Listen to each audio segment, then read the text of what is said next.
l'approvisionnement en énergie est l'un des plus grands défis de ce siècle.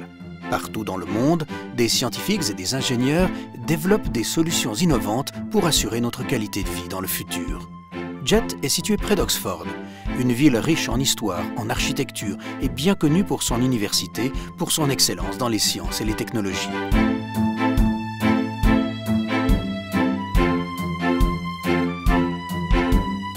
À Culham, près d'Oxford, se trouve le JET, Joint European Torus, la plus importante machine de recherche au monde dans le domaine de la fusion.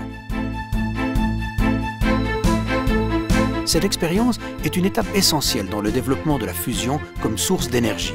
Les réactions de fusion alimentent en énergie les étoiles, y compris notre Soleil. Sur Terre, deux isotopes de l'hydrogène, le tritium et le deutérium, peuvent fusionner ensemble et dégager une grande quantité d'énergie. Le procédé de fusion est sûr et ne génère aucun déchet radioactif à longue demi-vie. L'ensemble de ces déchets peuvent être totalement recyclés en moins de 100 ans. Dès 1978, afin de progresser dans la recherche sur la fusion, des scientifiques et des ingénieurs ont construit une structure en forme de tore appelée tokamak de 12 mètres de haut, dans laquelle du plasma est chauffé à une température de 100 millions de degrés, 10 fois plus chaude que celle au centre du Soleil.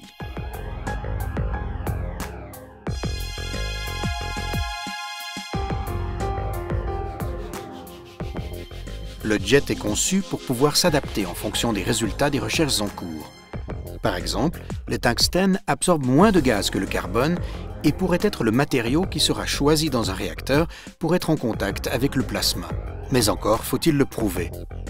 Jet est capable de le faire et pour mettre à niveau le tokamak, il est nécessaire d'arrêter son fonctionnement durant quelques mois. Lors du dernier arrêt, l'ensemble des 4500 tuiles tapissant l'intérieur de la machine a été remplacé par des tuiles en tungstène et en beryllium. Au total, 86 000 pièces ont été remplacées. La radioactivité et les poussières de beryllium constituent un environnement hostile à toute intervention humaine à l'intérieur de la chambre à vide. Afin de réaliser ces opérations de maintenance en toute sécurité, une équipe de télémaintenance a été créée en 1978. Depuis lors, cette équipe a conçu et testé tous les engins d'intervention robotisés et l'outillage nécessaire. Aujourd'hui, quasiment tous les travaux à l'intérieur de la chambre à vide du jet sont réalisés à distance grâce à ces systèmes de télémaintenance. Ainsi, un opérateur humain remplace les tuiles à l'intérieur de la chambre à vide depuis la salle de contrôle, en utilisant exclusivement les commandes de robots manipulateurs, dont un bras-maître. Ce bras-maître contrôle le bras esclave du système mascotte, qui se trouve dans la chambre à vide et qui est équipé de tous les outils nécessaires.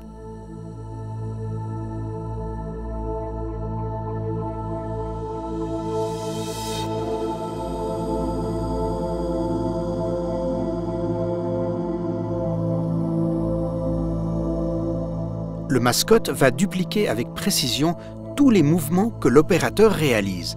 Des caméras permettent de contrôler les opérations.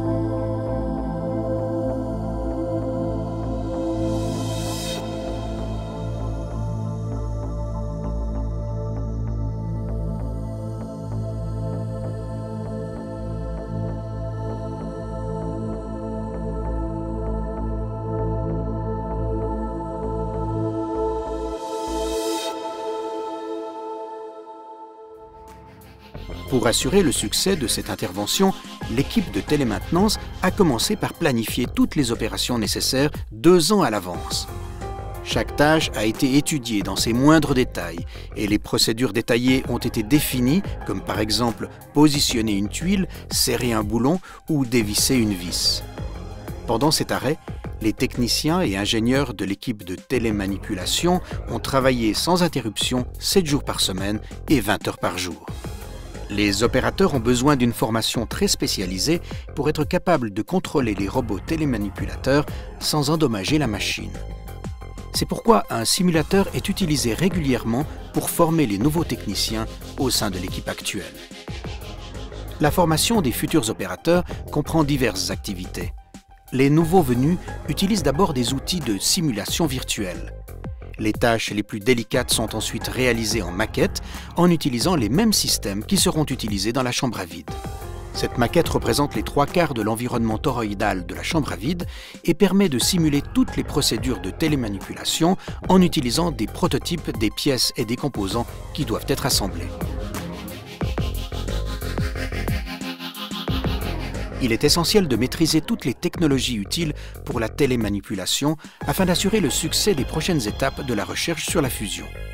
ITER, à Cadarache, dans le sud de la France, est un grand projet international conçu pour démontrer la faisabilité scientifique et la technologie d'un réacteur de fusion. L'expérience acquise au JET permet d'assurer, entre autres, que les techniciens de demain seront prêts lorsque débutera l'exploitation d'ITER.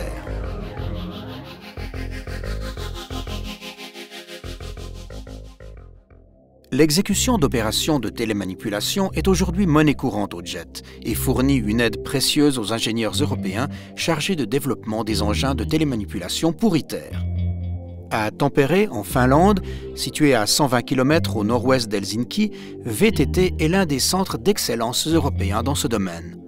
Une de ces activités, réalisée en collaboration avec TUT, l'Université technologique de Tampere, consiste à développer les procédures et les engins d'intervention robotisés pour ITER au sein du programme de l'association Euratom TechS. En utilisant des outils de réalité virtuelle, les ingénieurs de VTT et de TUT développent des nouvelles techniques pour ITER. Sur ITER, des composants pesant entre 10 et 50 tonnes devront être manipulés à distance, comparés à ceux du JET d'un poids maximum de 100 kg.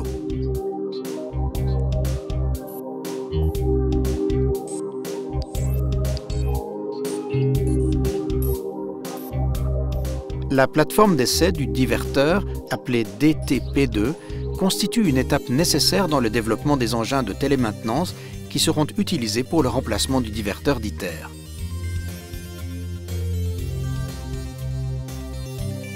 La construction du DTP2 a duré 4 ans pour un coût d'environ 4 millions d'euros. Le diverteur est situé dans la partie basse de la chambre à vide et se compose de 54 modules appelés cassettes.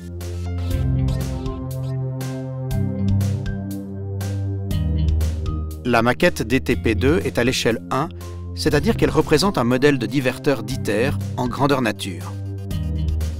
Cette plateforme permet de détailler toutes les procédures de télémanipulation pour la maintenance de diverteurs d'ITER et pour son remplacement, fournissant des données essentielles pour les spécifications finales. L'appréhension, le retrait et la manipulation de la cassette du diverteur peuvent être ainsi réellement testés. De plus, des modèles virtuels sont utilisés pour compléter les vues fournies par les caméras et fournissent à l'opérateur des images complémentaires qui ne peuvent pas être obtenues par des caméras à cause de limitations géométriques. Ces modèles virtuels sont aussi utilisés pour contrôler les mouvements des engins d'intervention.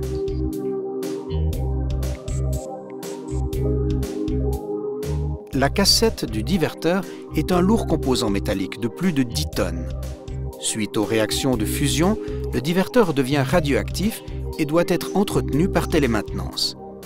La maquette de la cassette du diverteur est donc un élément essentiel de la plateforme DTP2.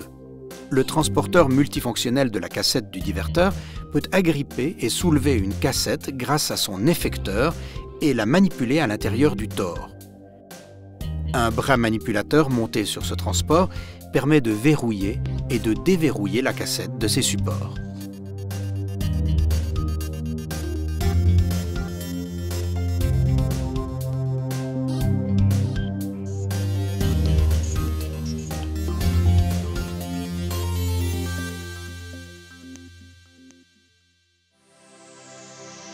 Pour l'assemblage et la maintenance d'ITER, il sera aussi nécessaire de réaliser des opérations de découpe et de soudage à l'intérieur de la chambre à vide.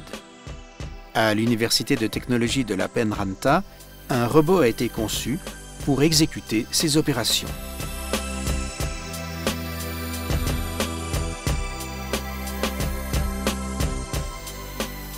Une seconde version du robot soudeur a été réalisée et est actuellement testée par les chercheurs de l'Université de technologie de la Penranta.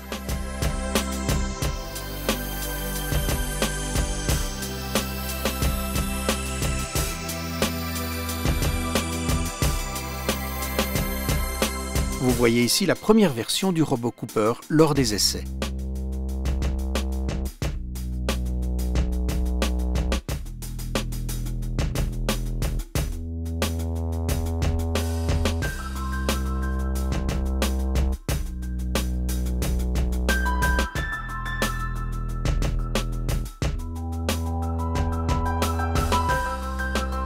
Toute cette expertise acquise par des chercheurs européens sera essentielle au succès d'ITER, la plus grande installation de recherche dans le domaine de l'énergie au monde, qui est financée à 50% par l'Europe.